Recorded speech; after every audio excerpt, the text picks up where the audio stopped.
Sir ఇలా స్టాంపేడ్‌లో చనిపోవడం అనేది ఇదేం ఫస్ట్ టైమ్ కాదు. యాహ్! ఇంతకుముందు చాలా జరిగాయి. మనం పుష్కరాల టైంలో చాలా మంది చనిపోవడం గూడా జరిగింది.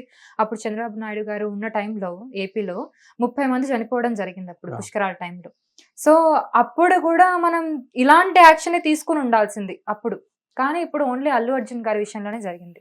అది ఒక రాంగ్ నోషన్ అమ్మా. అంటే జనరల్లీ ఇప్పుడు ఒక సీఎమో లేకపోతే ఎవరైనా ఒక ప్రభుత్వంలో ఉన్న వ్యక్తి వచ్చి అలాంటి ఏమైనా ప్రోగ్రామ్స్ అయినప్పుడు అక్కడ స్టాంపేడ్ జరిగితే ఆయనని డైరెక్ట్‌గా మనం పార్టీ చేయడానికి ఉండదు. ఇప్పుడు ఫర్ ఎగ్జాంపుల్ ఇప్పుడు మీరు చెప్పిన పుష్కరాల గురించే మనం ఆలోచిస్తే, ఆ అవును. పుష్కరాలు అప్పుడు ఏమైందంటే, ఆ పుష్కరాలు ఏదైనా గాని స్టేట్ యంత్రాంగం సేమ్ ఇట్లానే ఫెయిల్ అయింది. పోలీసు వారు సరిగ్గా సేఫ్టీ మెజర్స్ పెడతంలో ఫెయిల్ అయ్యారు. యాహ్!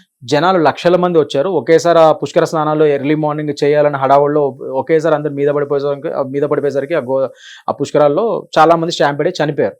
దానికి మనం కేవలం చంద్రబాబు నాయుడు గారు ఒక్కరినే మనము అలా నో, నో. ఇట్స్ నాట్ అనుకుంటారు. About Chandrababu Naidu garu. State it's government a government. Government you can party. That's what as I told you earlier. Government failure కాబట్టి గవర్నమెంట్ మీరు పార్టీ చేయొచ్చు.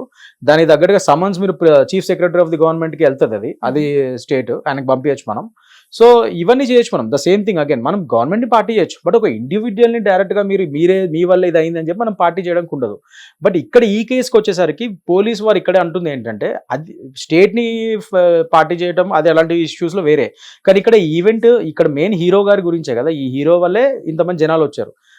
ప్లస్ ఆయన పర్మిషన్ తీసుకోలేదు. వీళ్ళు క్లెయిమ్ చేసేది ఏంటంటే, ఆయన ఒకళ్ళు కాముగా థియేటర్ లోపలికి వెళ్ళిపోయి ఉంటే ఇంత గొడవ ఉండదు కదా. ఆయన ప్రీమియర్ షోకి వచ్చి ఆయన ఆ తారాగణం మిగతా సినిమా తారాగణము ఎవరైతే ఉన్నారో కాముగా థియేటర్ లోపలికి వెళ్ళిపోయి ఉంటే అయిపోయేది. సినిమా చూసి వచ్చి ఉంటే ఇంత అయ్యేది కాదు. ఈయన వచ్చి వితౌట్ పర్మిషన్ కొద్దిగా చిన్న సైజు అభివాదం చేసుకుంటూ కార్ రూఫ్ టాప్ ఎక్కారని చెప్పి వీళ్ళ ఎలిగేషన్స్ పోలీస్ వారు. అవునవును. అదే దానికంటే పర్మిషన్స్ లేవు కదా. మరి అలా చేయడం వల్లే ఇదంతా మాబ్ ఫ్రెండ్స్ అయ్యి కొద్దిగా ఒకళ్ళు తోసేసుకొని ఇలా స్టాంపేడ్ అయిందని చెప్పి పోలీస్ వారి అలిగేషన్స్ ఇవ్వండి. వితౌట్ పర్మిషన్ ఆయన చేశాడు కదా. సో అక్కడ అలాంటప్పుడు ఈయన పార్టీ చేయాలి కదా. వితౌట్ పర్మిషన్ ఆయన చేసినందుకు అంత ఇర్రెస్పాన్సిబుల్గా అలా చేసినందుకు ఈజ్ ఆల్సో అక్యూజ్డ్ కదా అనేది వీళ్ళ వాదన.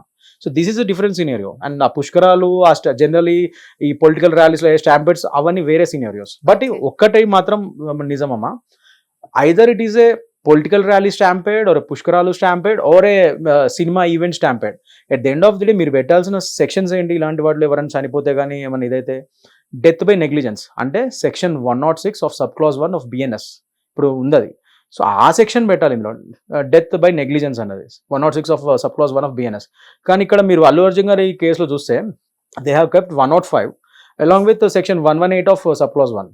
అది అసలు అది ఎట్లా అట్రాక్ట్ అవుతుంది అన్నది నాకు ఇప్పటికీ అర్థం కావట్లేదు. ఆ రోజు కూడా నేను ఆయన అరెస్ట్ చేసిన రోజు వేరే ఛానల్ ఇట్లా అదే అడగడం జరిగింది. మరి పోలీస్ ఇన్వెస్టిగేషన్ ఆఫీసర్ ఎవరైతే ఉన్నారో మరి ఆ సెక్షన్స్ ఎందుకు వేశారు వాళ్ళు? కావాలనే సార్ ఆ సెక్షన్. అది మనం చెప్పలేము. I cannot comment like that. But what ever may be the reasons, వాళ్ళు కొద్దిగా అది కాగ్నిజబుల్ అంటే హై సివియర్ సెక్షన్స్ ఎందుకు వేశారు కావాలనా మరి అంటే ఎందుకో మళ్ళీ తెలియదు దానికి నాకు. కనీసం బెయిల్ కూడా రాకూడదు, జైల్లో కూర్చోబెట్టాలనే ఒకే ఒక ఉద్దేశంతో అల్లు అర్జున్ గారి మీద ఇలాంటి అలిగేషన్స్ చేసి ఇలాంటి కేసులు పెట్టారని అది చెప్పి. నేను డైరెక్ట్ గా అంటే నాకు అదే తెలియదు. అదే. బట్ అది మనం పోలీస్ వారిని అడగాలి యాక్చువల్లీ. ఎందుకు నేను ఆ రోజు కూడా నేను ఎగ్జాక్ట్లీ అడిగింది ఎందుకు అదే, ఎందుకు ఇంత డౌట్ వేశారని. వస్తుంది అని అంటే, ఆయన ఏదో పెద్ద క్రైమ్ చేసినట్టుగా.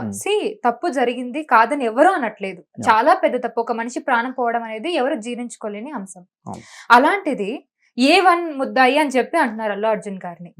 కానీ ఆయన్ని అరెస్ట్ చేసిన విధానం ఏదైతే ఉందో, ఇట్స్ లిటరలీ లైక్ ఒక ఖైదీని చాలా క్రైమ్ చేసి ఎక్కడ పారిపోతాడో అనే విధంగా ఆయన బెడ్రూమ్ వరకు వెళ్ళి ఆయనతో పాటు ఉండి ఆయన తీసుకురావడం అనేది ఇట్స్ లిటరలీ లైక్ ఎందుకంత? ఆయన ఏమైనా పారిపోయే మనిషా? అలా కాదు కదా. ఇలా అనిపిస్తుంది.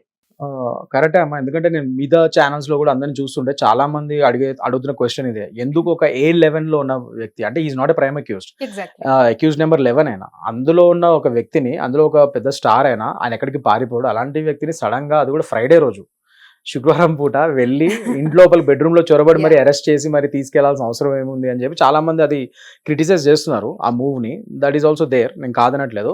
బట్ అదైతే నిజమే. ఎందుకంటే ఇక్కడ కొద్దిగా పోలీస్ వారు కొద్దిగా అత్యుత్సాహం చూపించినట్టు అనిపిస్తుంది ఈ ఇన్స్టెన్స్ లో. మరి అది ఎందుకు చూపించారు అనేది అది గవర్నమెంట్ ని అడగాలి, ఆ హోమ్ మినిస్టర్ గారిని అడగాలి. ఇప్పుడు ఎవరి కింద అయితే అది హోమ్ ఉందో అండ్ పోలీస్ డిపార్ట్మెంట్ ఉందో అండ్ పోలీస్ డిపార్ట్మెంట్ వారిని అడగాలి.